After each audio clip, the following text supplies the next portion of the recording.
Shalom, que a paz do Senhor esteja com todos vocês. Estamos aqui hoje em mais um Meditando na Bíblia e hoje estaremos dando continuidade ao nosso estudo, meditando em Deuteronômio, capítulo 11, 12 e 13, onde Moisés ele dá continuidade à sua exortação quanto a guardar os mandamentos do Senhor.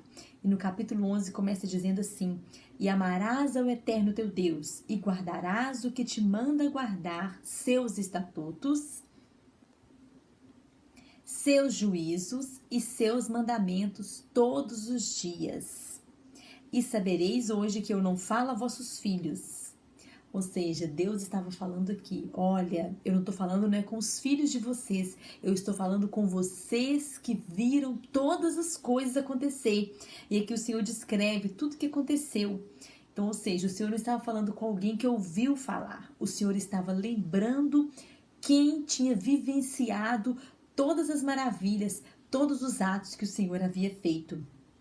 E ali o Senhor continuou dizendo, guarda os meus mandamentos, para que tudo te vá bem, né?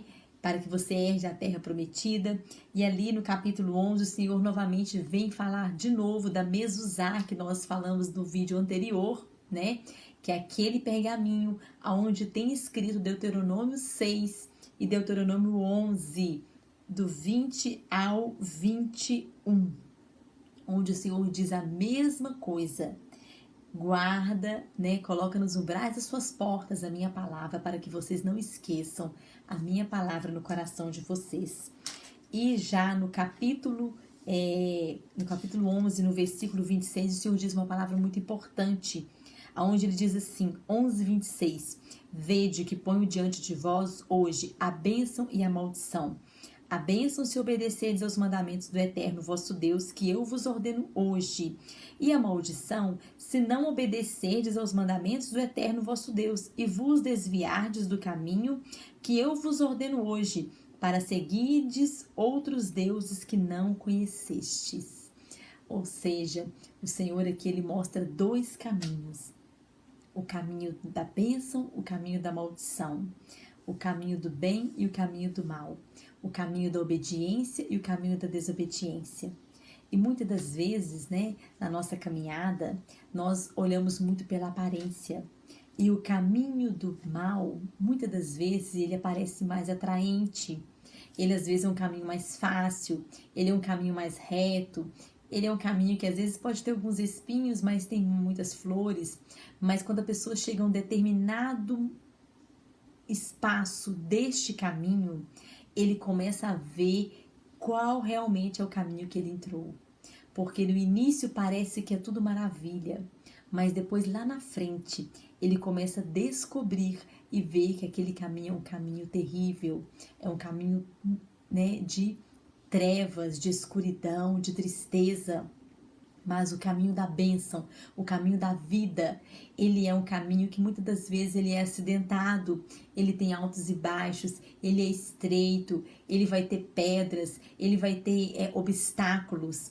Mas no decorrer daquele caminho, você vai perceber que ele vai se tornando agradável, que ele vai se tornando um caminho de paz. Ele vai se tornando um caminho de luz, um caminho de alegria, um caminho que mesmo que tenha essas dificuldades, há uma alegria, há uma paz dentro de você, onde você entende que aquele caminho é o caminho da bênção, é o caminho da luz, é o caminho da alegria, é o caminho da paz, é o caminho da shalom de Deus, é o caminho da Shekinah de Deus, é o caminho da presença dele.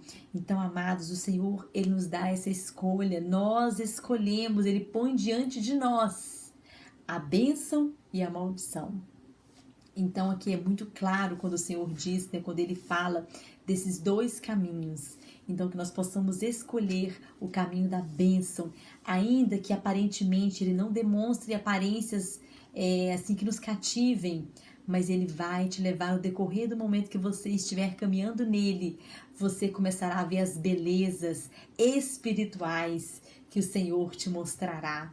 São belezas espirituais, né? Não são coisas assim, você vai ver que você vai ficar deslumbrado e vai ficar com sede, com fome das coisas espirituais e não das coisas terrenas, não das coisas materiais, porque as coisas materiais e terrenas, elas vão passar.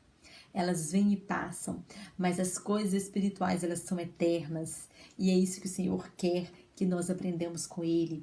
E mais, no capítulo 12, o Senhor continua falando dos estatutos, Ele continua falando de como que nós devemos nos portar, né? Do que nós devemos guardar, que nós devemos abençoar, né? Os levitas, aqui quando diz, né? Aqui, porque os levitas, eles não tinham, né? As suas mesmas heranças que as outras tribos tinham. E aqui o Senhor fala, né? E no capítulo 13, ele continua dizendo para a gente tomar cuidado, né? Com os falsos profetas, com aqueles que vêm com falsidade, porque Deus não agrada da falsidade. O nosso Deus é um Deus de verdade, Ele é um Deus de verdade, Ele é um Deus de falsidade. E ele termina dizendo no capítulo 13, versículo 19: porquanto obedecerás à voz do Eterno teu Deus, para guardares todos os seus mandamentos que eu te ordeno hoje, para fazeres o que parece direito aos olhos do Eterno teu Deus. Então, querido, você quer fazer o que parece direito aos olhos de Deus? Medite na palavra dele, estude a palavra dele, porque ele é a lâmpada para te mostrar o caminho da bênção, o caminho da luz, o caminho da paz, e que nós possamos estar aqui com o nosso manual de instrução, com a nossa lâmpada que vai dirigir, que vai iluminar o nosso caminho, que vai nos mostrar o caminho pelo qual devemos andar. Que o Senhor abençoe a todos, em nome de Jesus.